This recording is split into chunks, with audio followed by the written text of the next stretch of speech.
Ти мислиш ли, че можеш и друго място да те роди и създаде като народен певец, освен тази люлка, тази приказка, наречена Жеравна? И какво всъщност ти даде семейството ти? Аз знам, че не пееш само ти от това семейство. Целият род Кремови пеят. А защо се казват Кремови? Мога ли да кажа? Разбира се, че можеш. Защото моя дядо е сеял в малкото дворче, където е ми родното място, сеял е цветето крем. Къде отивате? Към Кремовата махала. Къде отивате? Към Кремовата махала и цялата градина и цялата махала е миришала на това цвети. Само песента ли те спасява да бъдеш такъв човек, истински? И къде е пял Иван Кремов? Иван Кремов е пял в 27 държави. Като почнем от Япония до Лондон, няма да споменавам Китай, Индия и т.н. Но винаги българския фолклор се е приемал истински добре, разбираем, защото фолклора има свой език, момиче. Само песента ли те държи такъв? Какво друго в този живот те държи така здраво? Хубавите и честни очи, които не мога да подмина без да ги поздравя. Ти преди малко ми каза, че истинското изкуство идва не от сърцето. Кажи, откъде идва истинското изкуство?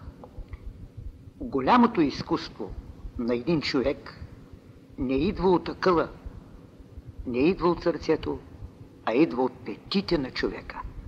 Колкото е по-земно, по-велико. И от всички изкуства народната песен е най-велика, защото е най-близко до земята. Тя идва от недрата на земята, минава през сърцето на всеки българин и се излива чрез песните на такива хора като теб, бай Иване. Ти си един от основателите на Котленското музикално училище. Как минаха за теб тези години и какви ученици излязоха изпод твоето ръководство? Най-щастливите ми години бяха в Котленското музикално училище. Децата, които съм учил, станаха големи и умни деца, защото песента ги възпита като една истина, като една история на фолклора. А фолклора, момиче, той дава сърцето на един младеж. Аз не съм против естрадата, но истинската естрада, която възпитава. Създадах много кадри, които и сега, като ме видят, ме прегръщат и целуват. Но най-важното нещо, което искам да ви кажа, че Котел още ражда, раждано по-мъчително, а трябва повече сърце от учителите към учениците. Защото думата даскал не е обидна. Дидаскалус значи детеводител на латински.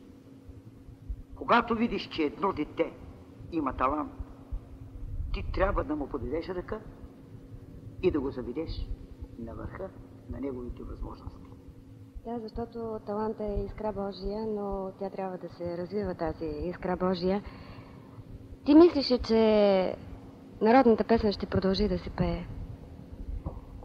Аз вярвам, че народната песен ще се пее, защото младежта ще се върне по селата, а селата са огнището на една държава. Дано да е така, дано наистина да възродим нашите китни села, като гледаме Катунище, което е до Жеравна, на което дворовете му вече ги няма тези градини и градинки, които нашите баби и майки в такава любов са поддържали, а са се превърнали, може би, на вили и на място, където обичаме вече да казваме, че отиваме за уикенда. Но с теб сме седнали да си говорим за най-хубавото, което е създал народа ни, народната песен. Ти казваш в едно твое стихотворение, защото ти пишеш и поезия: аз искам сърцето си до края да изпея. Ще го изпееш ли твоето сърце в песни? Аз мога да кажа стихотворението, с което завършва моята книга "Жеравина Джеравна". Аз искам сърцето си до края да изпея, русата да разплача, русата да не плаче. Така трябва да бъде нашето село и нашия народ. До кога ще пееш? Знаете ли, на човека какво му е нужно? На човека му е нужно 2 на 1,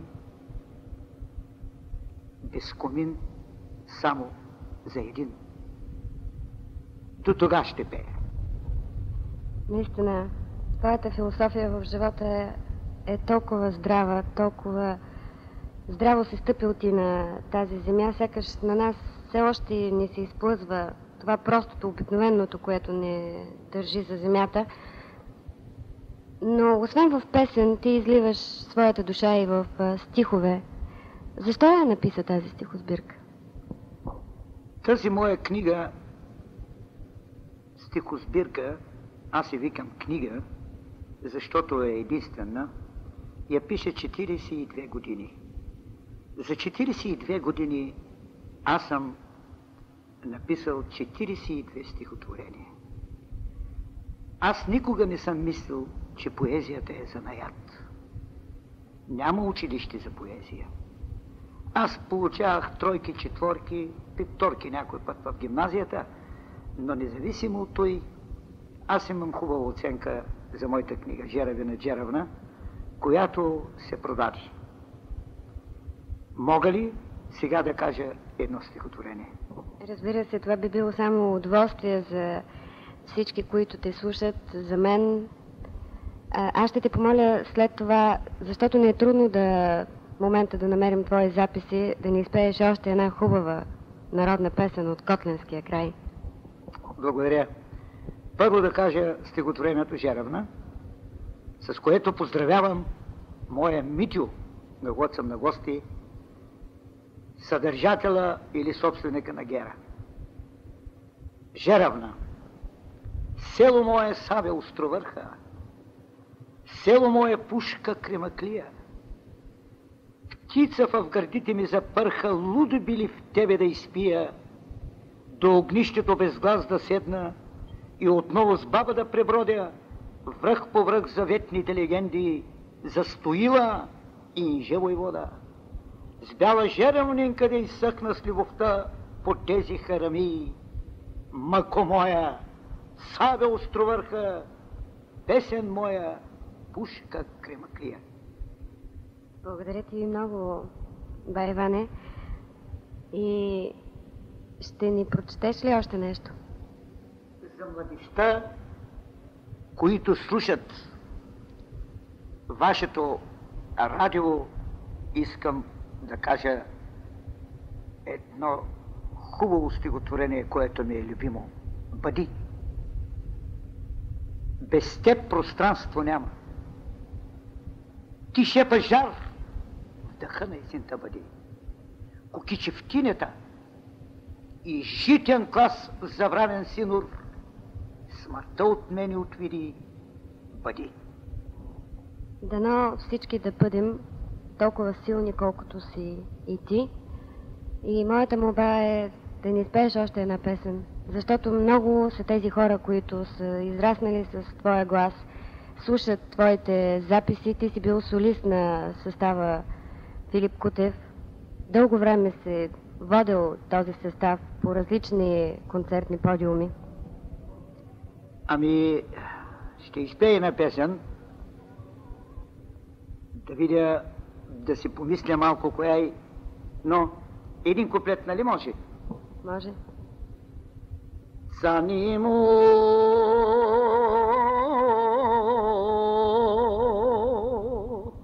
мила мамина, Санимо една на мама, ти замум, че замумничи, прикупах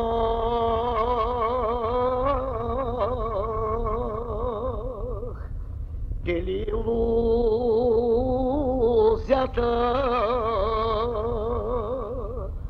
поженах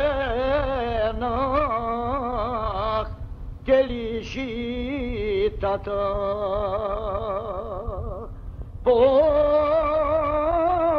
покусих дели сената.